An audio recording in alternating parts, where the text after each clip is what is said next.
Breaking news చూస్తున్నాం. ఇక విజయవాడలో వరద విధ్వంసానికి కారణమైన బుడమేరుగుకు గండి పూడ్చివేత పనులైతే ముగిశాయి. నిర్విరామంగా శ్రమించి మొత్తం 3 గంటలను పూడ్చివేశారు.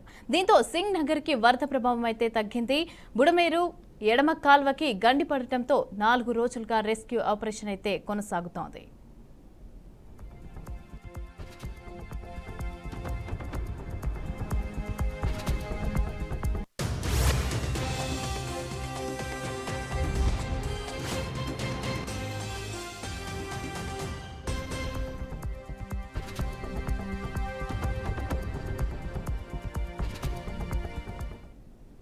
బుడమేరు నుంచి దిగువకు వరద ప్రవాహం తగ్గిందని మంత్రి నిమ్మల అన్నారు. ప్రజలకు సేవ చేయాలనే చిత్తశుద్ధితోనే నిరంతరం కష్టపడ్డామని తెలిపారు. ఇక సీఎం 24 గంటలు కలెక్టరేట్లోనే ఉండి పనులు కూడా పర్యవేక్షించారని తెలిపారు. వర్షం పడితే మళ్లీ సమస్య రాకుండా కట్ట ఎత్తు పెంచుతామని కూడా అన్నారు. రేగడి మట్టిని నింపి సీపేజీని కూడా పూర్తిగా అరికడతామని అన్నారు. ఇక విజయవాడలో ఉన్న నీరు క్రమంగా తగ్గుతోందన్నారు. అవసరమైతే మోటార్లు పెట్టి విజయవాడలోని నీటిని తోడిపోస్తామని మంత్రి తెలిపారు.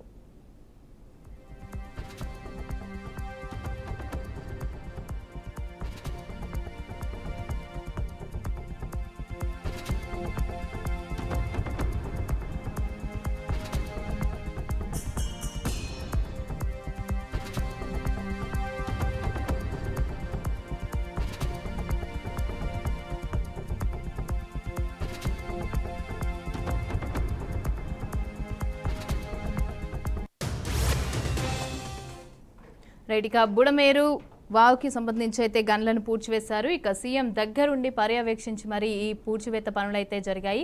దీనికి సంబంధించిన పూర్తి డీటెయిల్స్ మా ప్రతినిధి శ్రీనివాస్ అందిస్తారు. శ్రీనివాస్,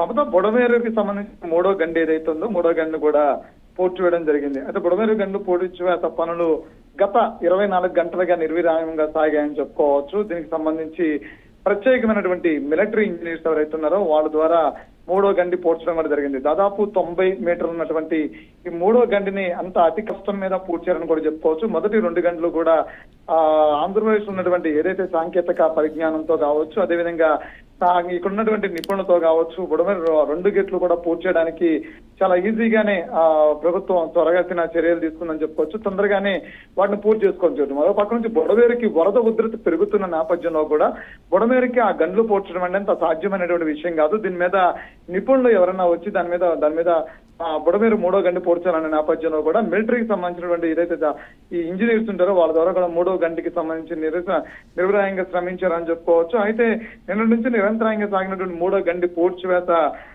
పనులు గత కొద్దిసేపటికంటే పూర్తయినాయని కూడా ప్రభుత్వం సమాచారం ఇచ్చింది. అయితే దీని ద్వారా బుడమేరు కింద ఉన్నటువంటి వాసులు ఎవరు ముప్పు వాసు బాధితులు ఎవరైతే ఉన్నారో వాళ్ళందరూ కూడా ప్రశాంతంగా ఊపిరి పీల్చుకున్నట్టు ఎప్పుడైతే ఈ శుభవార్త బయటకు వచ్చిందో ఊపిరి పీల్చుకున్నట్టుగా కూడా చెప్పుకోవచ్చు. మరో పక్కన చూసినట్లయితే కనుక అక్కడ రైతులు పెద్ద ఎత్తున నష్టపోయిన నేపథ్యం అయితే కనిపిస్తుంది. దానికి సంబంధించి రైతులు కూడా ఇప్పటికే బుడమేరు పొంగుతున్న కొద్ది కూడా ఇప్పటికే నష్టం ఎక్కువ వాటిల్లుతున్నటువంటి పరిస్థితి కనిపిస్తున్న నేపథ్యంలో ఎప్పుడైతే బుడమేరు 3వ గండి కూడా పూడ్చామనే శుభవార్త ఎప్పుడైతే ఉన్నారో రైతులు కూడా ఊపిరి పీల్చుకున్నారు. అంతేకాకుండా బుడమేరు మీద ఉన్నటువంటి నిర్మాణాలు ఏవైతే ఉన్నాయో ఈ అక్రమ నిర్మాణాలు కాదు, ఎన్నింటినీ కూడా త్వరగతిన తొలగించేటువంటి ప్రయత్నం చేస్తామని ప్రభుత్వం ఇప్పటికే చెప్పడం జరిగింది. అంతేకాకుండా బుడమేరుని ఆక్రమించి ఏదైతే ఏర్పాటు చేసినట్టు వెంచర్లు అవుతున్నాయో వాటిని కూడా తొలగిస్తామని కూడా చెప్పడం జరిగింది. గత 5 ఏళ్లలో బుడమేరు వైపు కన్నెత్తి చూడకపోవడమే ఏదైతే ఈ నష్టానికి కారణం అని కూడా ఇప్పటికే ప్రభుత్వం చెప్తుంది. అయితే ఇదే బుడమేరు నుంచి వచ్చేటువంటి చివరి వరదగా కూడా ప్రజలు భావించాలి. మరొకసారి బుడమేరు నుంచి ఇలాంటి విపత్తు ఇంకోసారి సంభవించని చెప్పని చంద్రబాబు నాయుడు ఇప్పటికే